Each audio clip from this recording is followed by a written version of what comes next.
Hello,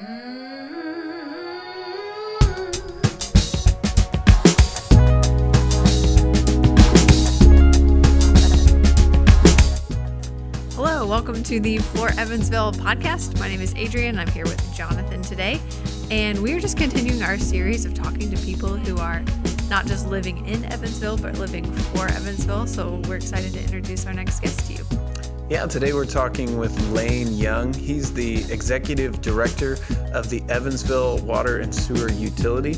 And we're really excited to hear his story. I've had the chance to talk to him a little bit about his role and the way that he sees it before. And it's just really cool. And maybe not a role that you would expect to think like, wow, they're really doing great things for our city, just because it's a utility that we sometimes take for granted. But we're really excited to dive into this conversation with them today.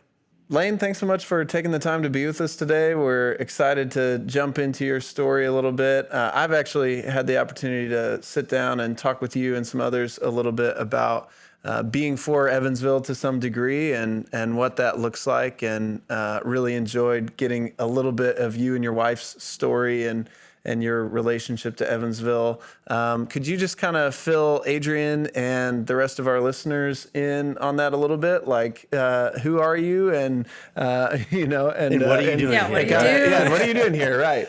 Well, Jonathan, I'd be glad to do that. Thank you for having me. So, what I do currently is I am the executive director of the Evansville Water and Sewer Utility.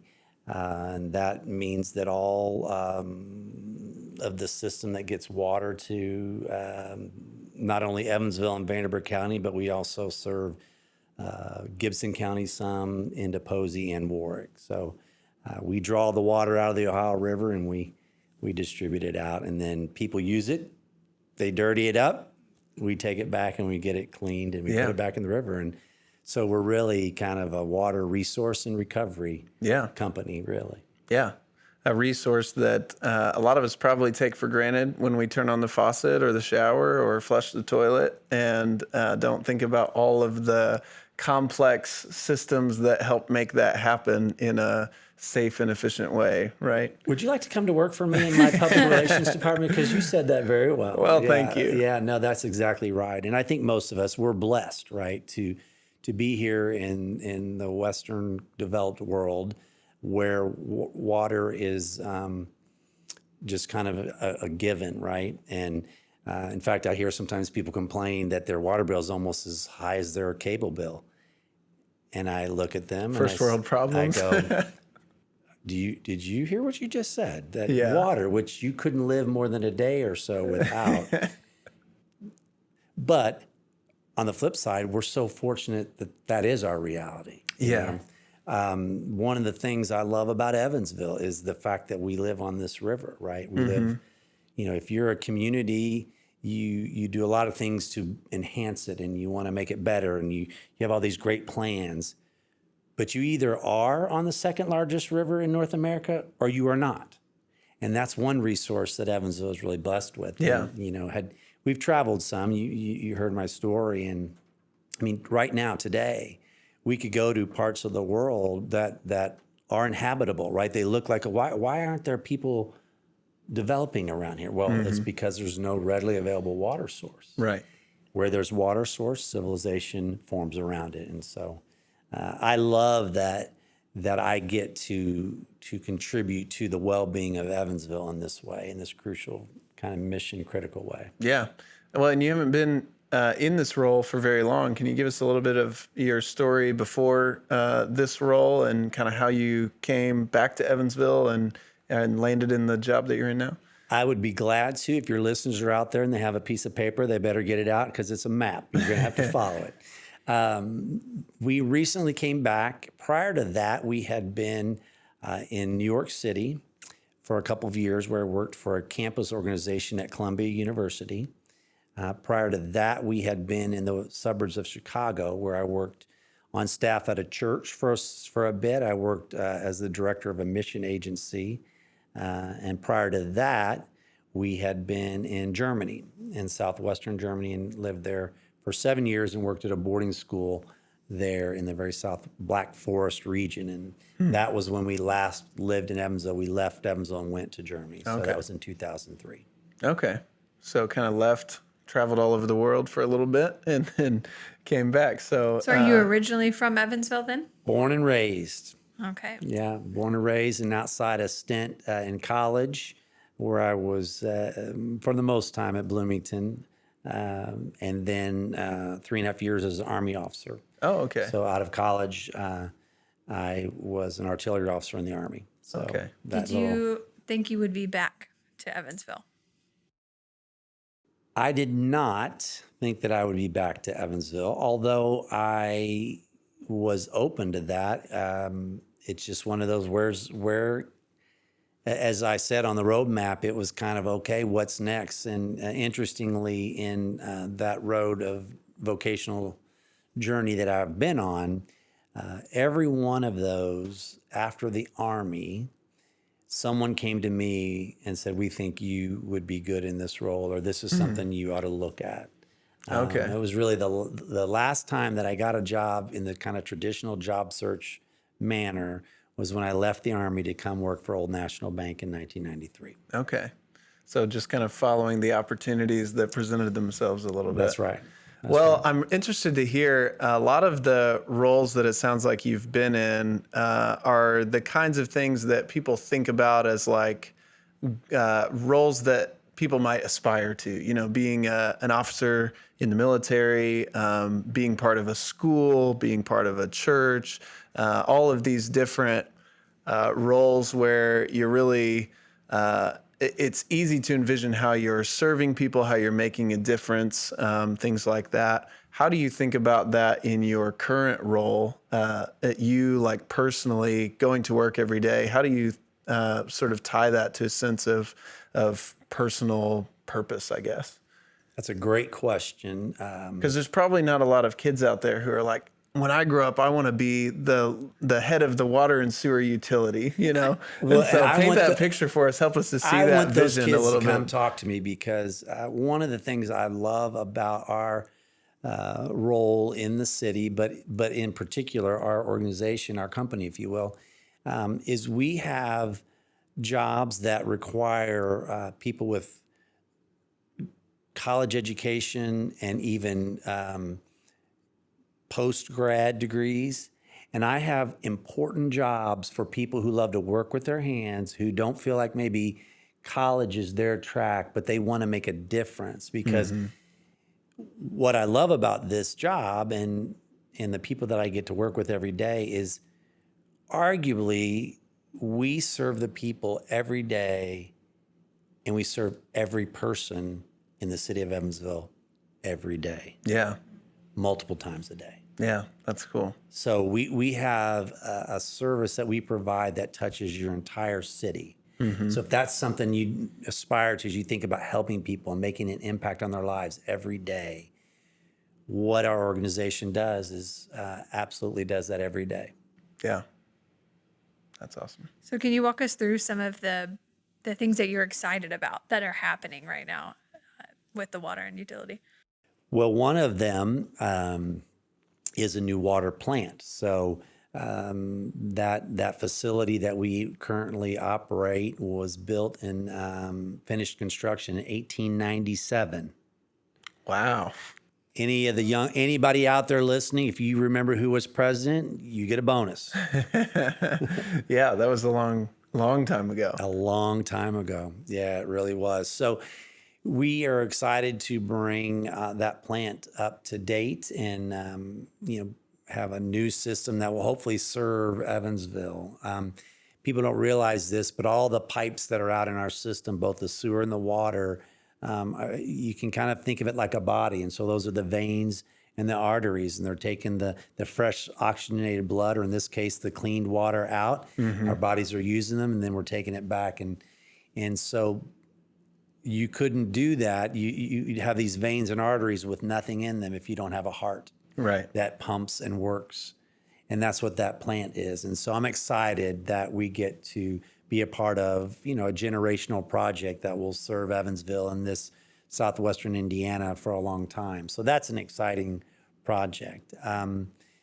I'm excited about this. There's this building that's on the riverfront, the Sunrise Pump Station, and how that's going to be a public building and a public space where people can come down to the riverfront and engage and see what we do on how we treat the water and put it back in the river, and yet do it with a nice amenity. And we could have built some very utilitarian type structure, but we looked at it and we said, this is on the river. This is where what we do meets the resource that we deal with every day. It's right here. We have a chance to bring our city close up to what we do and how we use water. And so I'm excited about that. And that project should be wrapping. It will be in there functioning here at the end of this year, and then it should be open to the public sometime in 2022. Oh, okay, great. But that'll be a fun space. I think people don't really realize what it's going to be, so they see it building and they see it. This is what's being built just north right of now. downtown, or That's just correct. upstream from downtown. Right That's now, correct. right? Yeah, it's just next to Mickey's Kingdom a little bit. Yeah. You see this big structure being constructed. So Yeah, that'll be cool to yeah. see. So those are some neat things that we're working on. And but some of the stuff that's meaningful to me as well is we recognize that Evansville has a population that struggles to meet their daily needs, right? Just poverty level as such. And so we're looking at trying to find ways that we can assist that group. And so thinking about that and seeing what the federal government has and the state, but what are things that we locally can do. So on top of all the fun building things, and I love those, and they really serve everybody, we realize that all of that has to be paid for by our users. We don't get tax funding.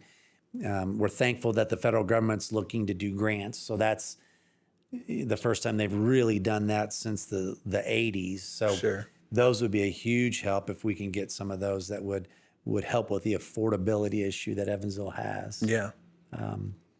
Evansville, people don't maybe realize this. I've used this some because I think you got to compare it to something, right? I Right. could tell you we have 1,000 miles of pipe, and that just sort of doesn't mean anything. But when I say that we have the same amount of pipes that Boston, Massachusetts, and the county of Suffolk, which Boston resides in, we have the same amount of pipe infrastructure as they do. And you think about how much larger population-wise Boston is in Evansville, then that kind of puts it in perspective that we have a really large system for a city population-wise of our size. Yeah, that's really interesting. And it seems like it's, again, maybe more complex than the average person thinks about, just because these pipes exist underground. And so maintenance and replacement and all of that seems really complicated to me whenever I try to imagine like maintaining and operating that system. So I'm glad that there are people in our city who are taking care of that for us so that we don't have to think about where our clean water is coming from and where our wastewater is going. So, Well, about 9.5 months ago, Jonathan, you and I knew the same amount, and I would have said the same thing you just said. So, Right. I get to learn it and see it every day, but you're right. It's hidden. And, when people, all this talk about the infrastructure bill that's coming out of Washington, everybody talks infrastructure, but when everybody starts reading it off, roads, bridges, broadband, don't hear much about water. Yeah. Right? Because people just don't think about the infrastructure that they need to bring communities together and states together and cities together. Sure. It's all the things that connect us. And Right. that's what we see and use every day. And the stuff under the ground it's hidden. So Yeah. I fully understand that. Yeah. So you mentioned, about 9 months ago, you were completely new to this position and really new to this field of work. Could you kind of talk about that a little bit, of what was it like stepping into that role? What led you to, what was it about this opportunity that made you say, yeah, I think we want to do that. We want to move back to Evansville and do this role. And what was appealing about that? What was the draw? And then what was that like, kind of stepping into a really new territory and learning that and taking that on? Well, I wish that the first answer, or your first question you asked me, the answer would be that there was just this allure. And so let me, like many of your listeners and many people across the country, there's a thing called COVID, Right. a pandemic that hit. And that's what really we had left New York City pre-COVID. Really wanted to be back in the Midwest. Family and kids are here, so we kind of targeted the Midwest, and Evansville's home, and my mom lives here, so we could just kind of land here and then put our feelers out. And so that's what we had done. And we were looking at different opportunities. In fact, I'd been talking to Old National Bank again, and so there were some discussions going on. And then COVID came, and it really shut down the job search. And that was really one of the most challenging periods for me that I can remember, because God had been faithful in really opening doors on my vocational journey, and felt like that was going to continue. And when there was some silence and things shut down, and I believe that humans are made for a purpose, and part of flourishing as a human is having purposeful things to engage in, and use the gifts that you've been given, and develop and continue to sharpen those. And that's just part of existence. And so when I had no purpose and nothing really to focus on, I was sort of floundering, really. And we kept doing the things we were doing and getting my resume and pushing it out there and all the sort of traditional job search things, but there was really nothing materializing. And so in late July, when I got a phone call and someone asked me if I'd be willing to talk to Alan Mounts, my predecessor, who I knew from my time at Old National, I said, listen, I will talk to anyone about any opportunity. Yeah. And it went from that on a Tuesday to a Wednesday morning, hour and a half meeting with Alan, to a Wednesday night phone call from the mayor, wanting to know a little bit more about myself, who I'd really, to this point, I knew the mayor, but had not really interacted with him, to an interview the following week and a job offer. So the interview was on Tuesday, the following week, job offer on Thursday. Wow. So in about 9 days' time. Yeah. And again, the fascinating part of that is I didn't find that job found me. Yeah. So there's the answer to the first question. Sure. And it was a real testimony to God's faithfulness. And so very thankful for that. Part two, jumping into something that I had zero knowledge and background of. As I had mentioned during that kind of downtime, that hard time, that desert, if you will, one of the things that happened was my desire and hunger to learn and capacity to learn was rested. And so I had space inside me and inside my mind to pour myself in to learn. And I love to learn. I think learning is also part of being human. And for listeners out there and for all your younger ones, you never stop learning. I hope you never stop learning. There's no degree that gets you enough knowledge that now you just employ what you do. You're always learning. And I think that's part of God's design of us as humans as well. And I think he gave us that command, if you will, or that explanation of who we are right there at the beginning of the story of creation, right? This is my creation. Go out, discover it, learn about it, be good stewards of it, take care of it. That's just hardwired into us. And so I was ready for it. So I was ready for that piece. I do learn things fairly quickly. And because I had such a capacity, I was ready to dive right in. Yeah. And so there was quite a bit of technical stuff I was learning, but the real gift in it was all in my vocational journey has really been about loving people, learning about people, equipping and training and developing people, solving problems with people, serving people, really all the things that encompass leadership. And I learned that I think some of my wiring is as a people person, so I kind of knew that about myself, but my time in the Army was absolutely foundational to me to learn how to lead people.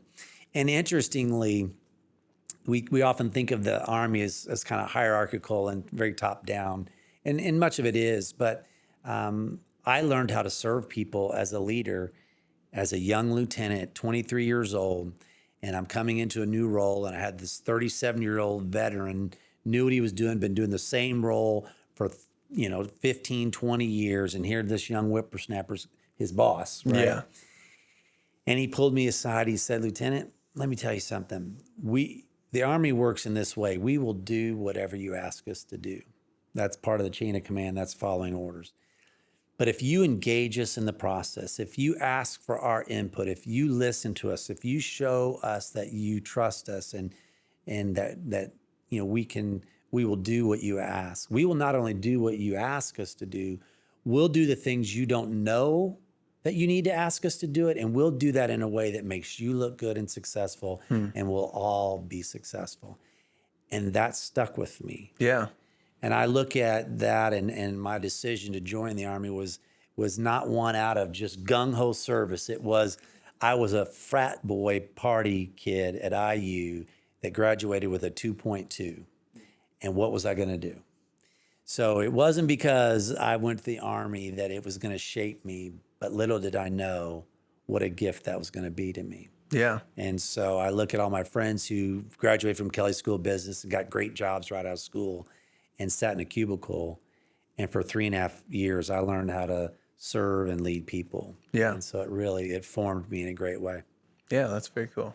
That sounds like one of your passions is the idea of servant leadership. And as you were talking, I was thinking you're kind of one of our unique guests in the way that most of our guests have these passions for seeing our city grow and flourish, and their jobs have come out of that. Like they've pursued careers out in those passions. But in your case, water and utility maybe not be your passion in life. So I was wondering how your personal passion, and like you've said, like we've already talked about, you've talked a little bit about this, but how do you bring those into your work, or how do those come out in your work? I think if I could say one driver that's been a driver for me that manifests itself in specific ways, but the one thing even when I was in college, I loved people and I loved being around people, and I wanted to be a good husband and a father. That was kind of it, and so, which also revolves around people, and so that has always been resident in me. And because organizations are largely formed around and by and with people, wherever I've gotten to go, it's always working with people. So here at the utility, I get to learn, and right now I'm in a learning mode, right? And I really am looking forward to when I can kind of take what I've learned about who we are as an organization and begin to really focus on the people. And are people in the right places? Do they have what they need to be successful? What can we do to help better train our people? How can we thank our people? So some of those things I'm not quite there yet, but that's something I'm excited about.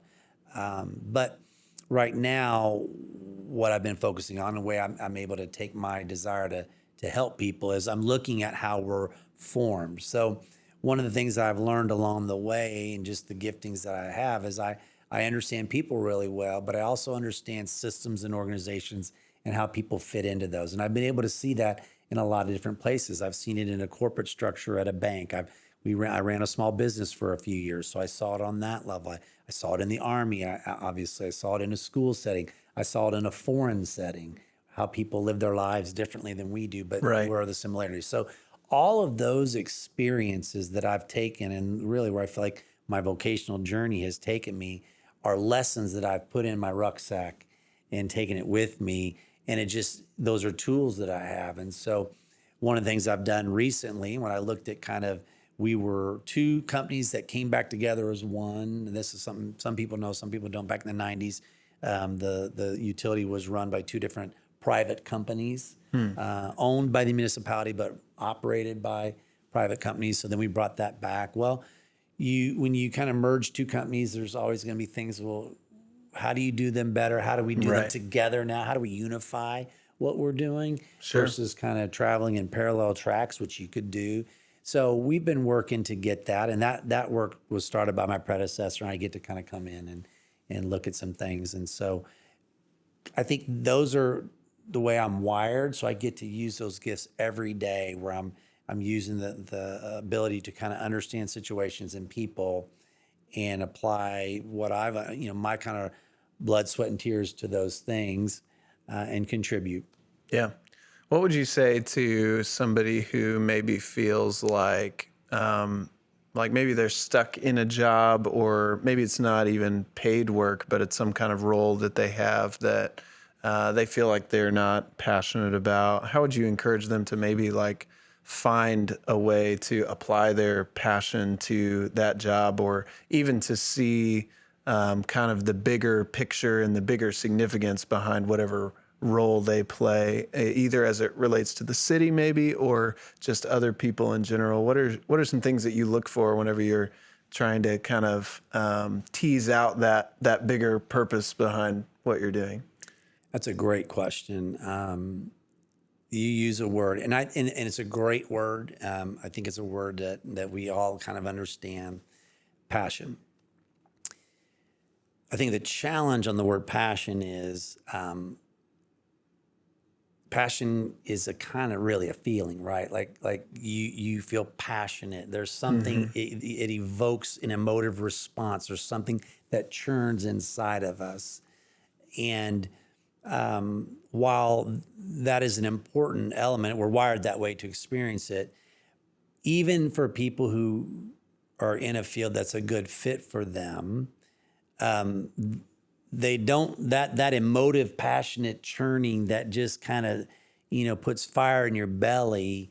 Those are moments that we get to taste every once in a while, but in the day to day, we don't get to do that. So the challenge then is to say, all right, let me zoom out. Let me make sure that my heart and my passion, that stuff that's down here below my shoulders, matches with what's above my shoulders, in understanding, okay, how did those things happen? And so what I usually encourage people is to first really understand who you are.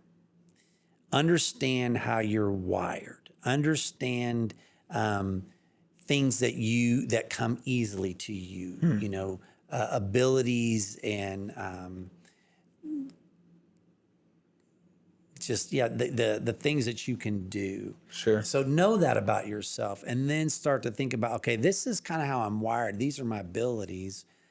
Now, how can I use those in the job I'm currently in, or in a field that would accept those? And then how do I find a way that says that work is meeting a need in society in some way, shape, or form, right? So how do I look at that and go, okay, here's a need out there, and here are all the different ways organizations have organized themselves to meet that need, and they have these kinds of roles that match this kind of person that I am. Let me find how I can plug into that. And so I encourage people that way when they're looking for something. When they're in a role you'd ask, kind of stuck in something that they don't enjoy, or they don't find passion in, is to zoom out and kind of at a macro level look at and say, okay, how is what I do every day serving people? When I talk to my guys that work on the crews, the construction crews that you see, and a water main breaks and it's January and below zero, and they're down in the water pit. Yeah. It's cold. It's miserable. Hard to feel passionate about Hard that to job. feel passionate about that job. Yeah. You just got to get in there and do it. And so they do that every day. So most days they probably don't feel like they're serving or they're doing something with passion. But then when they can kind of zoom out and realize how they touch every person in Evansville, what they're doing. So sometimes we have to be reminded, and that's why I said there's this, our minds and our hearts have got to be connected, because there are times where we will feel without passion, but we're doing an important job. Yeah, that's really good. So we ask everybody this, and so we haven't asked you yet. Why do you love Evansville? Why do I love Evansville? I think for me, well, not everybody could say it this way, but depending on your experience of your hometown, there's going to be nostalgia. There's going to be those things that are just so part of your formation. And what's interesting for me and fun for me, and it was kind of serendipitous that it happened this way. But my first real memory as a kid was this river. And we lived on Riverside Drive. I live 6 houses down today from that house that I lived in as a kid. Oh, that's cool. And I can remember walking out in the back, we'd walk down toward the river, and that big, huge red brick building that just looked massive. I'm like, what is that in my mind, as a kid? I get to be a part of that building every day. Yeah, that's cool. So I love that Evansville is a place where I think people are friendly and kind. It's a pace of life that is interesting, but not breakneck. And when you're younger, there's a season where you want it breakneck. And so I like many people, probably many of my peers that grew up and were like, I can't wait to get to the big city and make my mark, and where everything's fast, and and then when I get married and settle down and ready to have kids, then I'm ready to come back to Evansville, right? But there's something sweet about the fact that people want to raise their kids in a place that can help form and shape them. And so I love that about Evansville.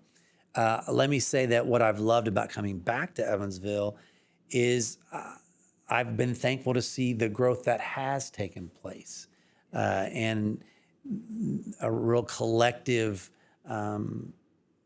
desire to see Evansville improve and be a place that attracts people, and not just people who knew it, left it, and came back, but actually young people who it can be a place where creativity is released and they can see where they can make a difference and have some of that fast pace, if you will, the things that, Sure. The quality of life stuff that really attracts people. Yeah. So.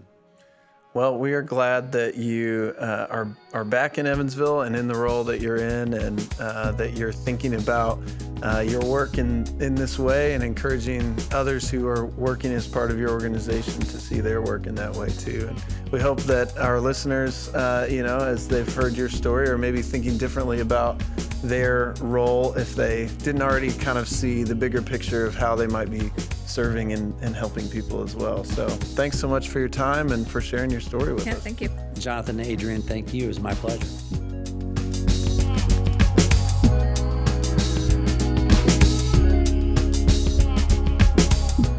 All right. Well, this is a point in our conversation where we just get to debrief what we talked about. And I just wanted to point out, he kind of put me in my place right away because, like as we mentioned earlier, we just said like, oh, water and utility, what does that really do for our city? And I see a lot of grumblings on social media or like that Nextdoor app or whatever, where it's like, you like to read like the Evansville Facebook pages that have a lot of the gossip and complaints. But you kind of know like what people are mad about. And one of them is like a high water bill. Right. But immediately when he was like, people say that their water bill is just as high as their cable, I was like, well, water is way more important than cable. Yeah. And then it just immediately was like, yeah, of course I would pay for water. Right. And the people don't have that luxury sometimes. Yeah. I've never thought about that before whenever he made that comparison. That was really funny. But yeah, it's kind of like we have a tendency to compare those types of things to maybe other communities, not realizing that there are like other expenses in that community that are probably way higher. So it just balances out differently in every city. But yeah, I really enjoyed, the way that he kind of saw the importance of water in a community as like directly related to his role and the role of everybody in their organization. Like to be the head of an organization like that and to be able to say like, hey, everybody on our team is really valuable to our city because they're serving every person in our city every day. I think that type of view of your team and of the members of your team, it really helps you to be a good leader, but also to create an environment where everybody is really valued for the role that they have. And we're not always good at doing that in our society. We kind of look down on certain roles that seem like menial or something like that. But the reality is like a lot of those types of roles that are often thought of that way are some of the most important and right. are serving some of your most basic needs. And so to be able to celebrate those and value those, I think is a good thing for our city. Yeah, like so when we try to talk to people about their jobs and what they do, and we like to try to let people see their occupation in a different light. And one of those questions that I think we ask is, if your job didn't exist, or if people in your business or field did not do their job well, then what would happen? Right. And it's usually something very negative. Yeah. like a garbage man, Yeah. Our city would fill up with trash. And with him, it's like, I touch the lives of every single person in Evansville, because every single person in Evansville needs water. Yeah. And that automatically brings a huge significance. And so I love that he tells those guys who are in the freezing cold sewers, Yeah. like, your job is so important because the people of Evansville need you. Yeah. And if that person, if those people, like in that example that he used, if they don't get that water main fixed, like there's a whole section of our city that is just not going to have water until they get it back together. Right. And if you try going like a day without water at your house, you quickly realize how challenging that is, because you don't just need it when you're thirsty. You need it to cook with, you need it to wash your hands and your body with, and your house and everything. There's so much that we use water for. And so that's a really big deal. And I also liked that, he is thinking about the role, even beyond just the basic service that they provide, and how they can better the city in other ways too. So thinking about individuals who are struggling to pay their water bill, and what kind of resources can they offer to those people? What can they do to lighten that burden on people who are having trouble paying for that expense, and making it accessible to everybody in our city?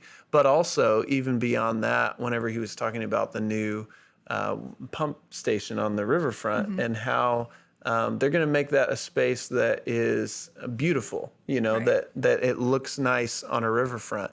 And it would be, they don't have to do that. It'd be really easy just to make it, like he said, sort of a utility. It does the job, and it just doesn't look great. But it'll be really nice to have a space there right on the riverfront, close to a lot of other beautiful parts of our city, and for it to look really nice and be a place where people want to go and walk and hang out and things like that, and interact with it for years and years to come. Right. So it's not like he's just bringing his company along. He is bringing Evansville along with it, saying, here's something that you can learn and appreciate about our job, but it's just so that you can appreciate Evansville more.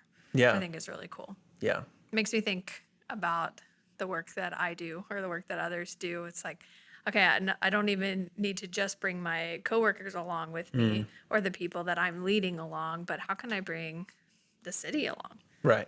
Yeah, and I think that's a beautiful piece of it, because every person in our city is part of the city. That's what makes a city. And so each of those little components does make a big difference when we can improve them, contribute to the city in those ways. So if you'd like to share your story of maybe how you're thinking about your role in the city, maybe you haven't figured out a way to think about your city in that sort of bigger picture of the way that it's maybe serving people or meeting needs or contributing to the flourishing of our city.